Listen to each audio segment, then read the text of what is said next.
ہماری زندگی مقصد پر آئے کہ اللہ تعالیٰ نے ہم کو دنیا میں کیوں پیدا کیا ہے، اور مقصد دین ہے، دین کی محنت ہے، عبادت ہے اور دعوت ہے، اللہ کے کلمے کو زندگی میں لانا ہے اور پوری دنیا میں زندہ ہو جائے، اس کی محنت ہے، یہ ہماری زندگی کا مقصد ہے، اسی کے لیے اللہ نے دنیا میں ہم کو پیدا کیا ہے۔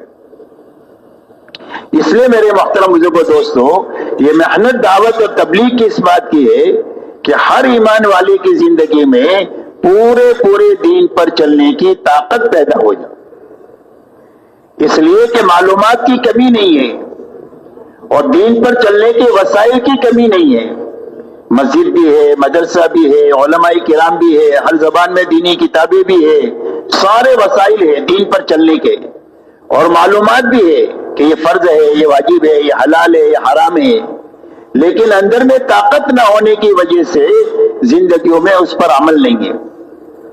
اچھے سے اچھا بیج ہے لیکن زمین میں استعداد نہیں ہے بیج اگانے کی، جس کے نتیجے میں کتنا بھی اچھا بیج آپ ڈالیں گے تو اگے گا نہیں۔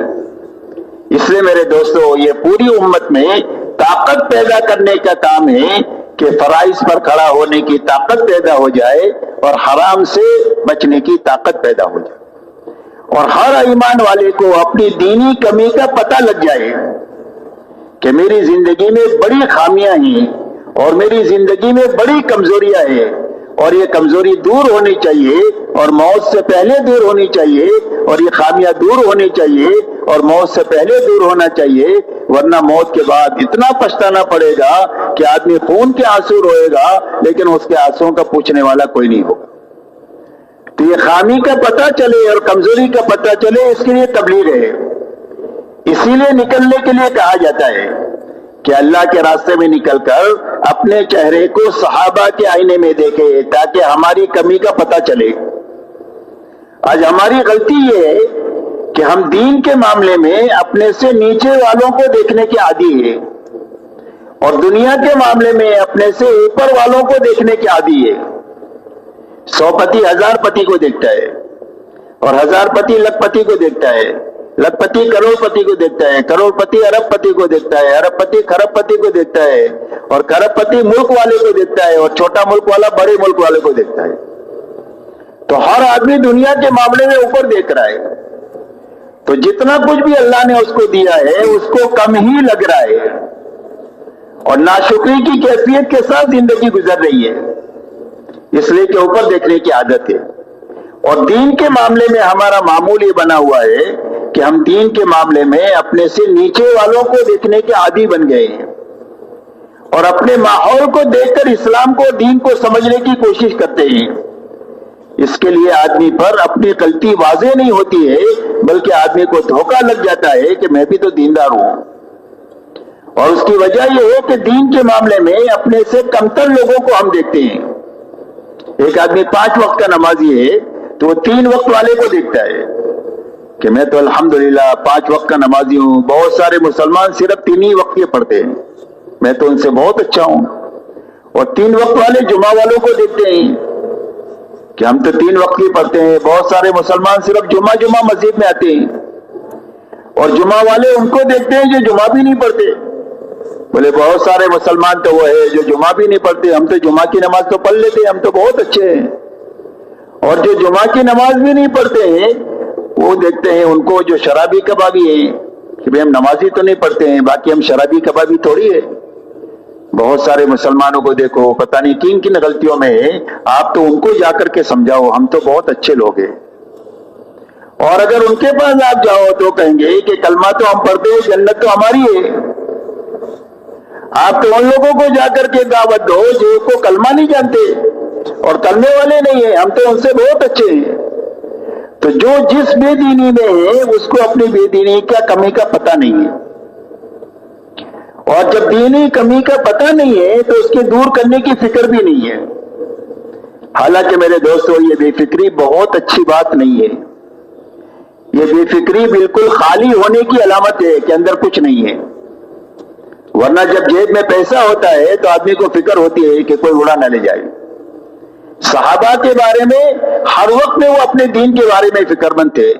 ایک تابعی فرماتے ہیں کہ میری 30 صحابہ سے ملاقات ہوئی، ان سب کو میں نے روتے ہوئے پایا اور وہ سارے اپنے اوپر نفاق کا ڈر کرتے تھے کہ کہیں ہم منافق نہ ہو۔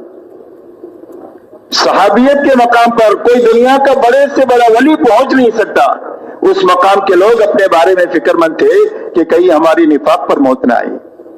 اس لیے میرے محترم دوستو، دعوت اور تبلیغ کی محنت اس بات کی ہے کہ ہر آدمی اپنے اس غلط ماحول سے نکل کر ایک پاکیزہ ماحول میں آ کر اپنے چہرے کو صحابہ کے آئینے میں دیکھے، تاکہ اس کی زندگی میں شکر اور صبر کی کیفیت پیدا ہو۔ اللہ والے یہ فرماتے ہیں کہ آدمی صابرین اور شاکرین میں سے ہو نہیں سکتا۔ اللہ تک پہنچنے کے یہ دو راستے ہیں، ایک شکر کا ہے اور ایک صبر کا ہے، لیکن صابرین اور شاکرین میں سے ہو نہیں سکتا ہے جب تک دنیا کے معاملے میں اپنے سے نیچے نہیں دیکھے اور دین کے معاملے میں اپنے سے اوپر نہ دیکھے۔ اور جب یہ دین کے معاملے میں اپنے سے اوپر دیکھے گا اور دنیا کے معاملے میں نیچے دیکھے گا، تو اللہ اس کو صبر بھی دیں گے، شکر بھی دیں گے، اور ان دونوں راستوں سے اللہ تک یہ پہنچ جائے گا۔ اس لیے میرے دوستو، یہ محنت اس بات کی ہے کہ ہر ایمان والا اپنے غلط ماحول سے، جہاں غلط دیکھنے کا عادی بن چکا ہے، وہاں سے نکل کر کے ایک پاکیزہ ماحول میں آئیں جو مسجد کا ماحول ہے، اور وہاں پر 24 گھنٹے اعمال کی ایک فضا ہوتی ہے۔ اس فضا میں آ کر کے اپنے اندر میں پورے دین پر چلنے کی طاقت پیدا کریں۔ جب طاقت پیدا ہو جائے گی تو زندگی میں دین آ جائے گا۔ حضور صلی اللہ علیہ وسلم نے پوری امت میں پہلے محنت کر کے طاقت پیدا کیا حکموں پر چلنے کی، اور جب حکم پر چلنے کی طاقت پیدا ہو گئی، اب اللہ کی طرف سے جو احکامات آئے وہ سارے احکامات پر عمل جو ہے وہ آسان ہو گیا۔ اس لیے میرے دوستو، اپنی زندگی کو صحابہ کے آئینے میں دیکھنے کے لیے تبلیغ ہے کہ ہر آدمی اللہ کے راستے میں نکل کر اپنے آپ کو صحابہ کے آئینے میں دیکھے، اس لیے کہ حق مقید ہے آپ کے ساتھ اور آپ کے صحابہ کے ساتھ۔ حضور صلی اللہ علیہ وسلم سے پوچھا گیا کہ حق کیا ہے؟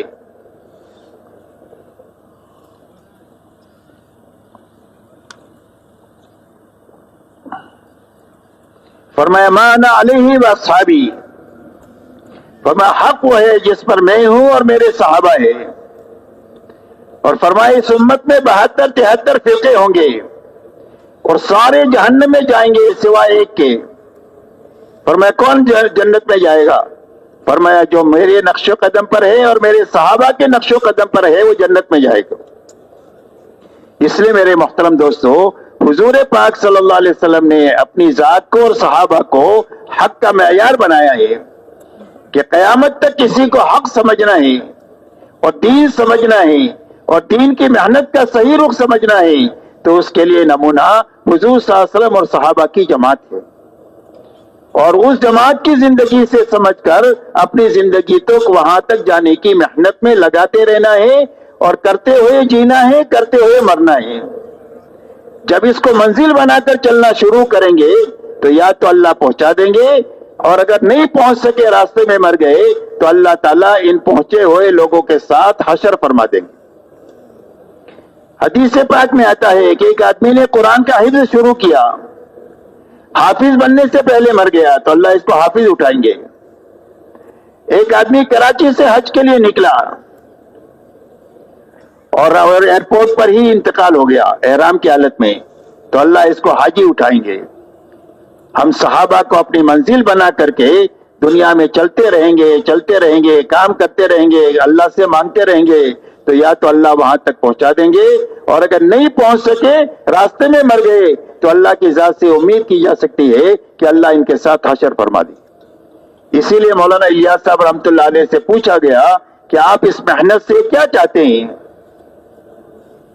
فرمایا میں اس محنت سے یہ چاہتا ہوں کہ حضور صلی اللہ علیہ وسلم امت کو جہاں پر چھوڑ کر گئے تھے، دوبارہ امت یا امت کا ایک حصہ وہاں تک پہنچ جائے جہاں پر حضور صلی اللہ علیہ وسلم امت کو چھوڑ کر گئے تھے۔ ہماری تبلیغ کی منزل صحابہ ہے، ہم اس زندگی تک جانے کی محنت اور کوشش میں لگے ہوئے ہیں جس زندگی پر حضور صلی اللہ علیہ وسلم نے 100% صحابہ کو اٹھایا تھا۔ اب صحابہ میں کیا تھا؟ فرمایا 100% صحابہ میں دو بنیادیں ایک ساتھ پائی جاتی تھی۔ ایک تو پورا دین اپنی حقیقت کے ساتھ پایا جاتا تھا، کہ جو قرآن میں ہے وہ زندگی میں ہے. کانو کتاب اللہ یمشون علی الارض، فرمایا زمین پر اللہ کی چلتی پھرتی کتاب تھے. جو کرنے کے لیے کہا وہ زندگی میں ہے، جس سے بچنے کے لیے کہا اس سے زندگی بچی ہوئی ہے. جن صفات سے متصف ہونے کے لیے اللہ نے قرآن میں فرمایا ہے اس صفات سے زندگی متصف ہے، اور جس صفات سے دور رہنے کا حکم دیا ہے ان صفات سے اپنی زندگی کو بچائے ہوئے ہے. وہ کتاب قرآن کا نمونہ تھے جو زمین پر چل پھر رہے تھے. ایک مرتبہ ایک غیر مسلم نے کہا کہ تمہارا قرآن کہاں ہے؟ تو ایک صحابی کی طرف اشارہ کر کے فرمایا ھذا کتاب اللہ یمشی علی الارض، فرمایا اللہ کی کتاب ہے جو زمین پر چل پھر رہی ہے. تو ایک تو پورا دین اپنی حقیقت کے ساتھ زندگی میں تھا، اور زندگی میں دین پورا آئے گا تو اللہ کے وعدے پورے ہوں گے. اللہ تعالیٰ نے قرآن پاک میں بڑے بڑے وعدے کیے اس امت کے لیے. کیا اس امت کو ہم کیا دیں گے؟ فرمایا سربلندی دیں گے. فرمایا اس امت کو کیا دیں گے؟ فرمایا محبتیں دیں گے آپس میں. کیا اس امت کو کیا دیں گے؟ کیا اس کو خلافت دیں گے؟ کیا اس امت کو کیا دیں گے؟ فرمایا دین کو، ان کے دین کو قوت دیں گے کہ دنیا کے سارے شعبوں پر قرآن کا راج ہوگا، منمانی کا اور نفسانیت کا راج نہیں ہوگا، بلکہ جو قرآن کہے گا ایسی زندگی کے مطابق حکومتیں بھی ہوگی، مزدوری بھی ہوگی، تجارت بھی ہوگی اور کھیتی بھی ہوگی. ہر آدمی اپنی ذاتی زندگی میں اور اجتماعی زندگی میں قرآن کے حکموں کا پابند بن کر کے جیے گا. ایسی قوت ہم دین کو عطا فرمائیں گے، اور ان کے خوف و ہراس کو امن سے بدل دیں گے. ان کے خوف و ہراس کو امن سے بدل دیں گے. دنیا کی زندگی کو پاکیزہ زندگی عطا فرما دیں گے، اور آخرت جنت کی شکل میں ان کی بنا دیں گے، جس کے بعد کبھی وہاں سے نکلنا نہیں چاہیں گے، کبھی وہاں سے ان کو نکالا نہیں جائے گا. اس لیے میرے محترم بزرگوں دوستو، ایک تو 100% صحابہ میں پورا دین اپنی حقیقت کے ساتھ پایا جاتا تھا. دوسری بات صحابہ میں یہ تھی کہ 100% صحابہ نے اپنی جان اور مال کو اللہ کے دین کے محنت کے تقاضوں کے مقابلے میں بے قیمت بنایا تھا کہ ہماری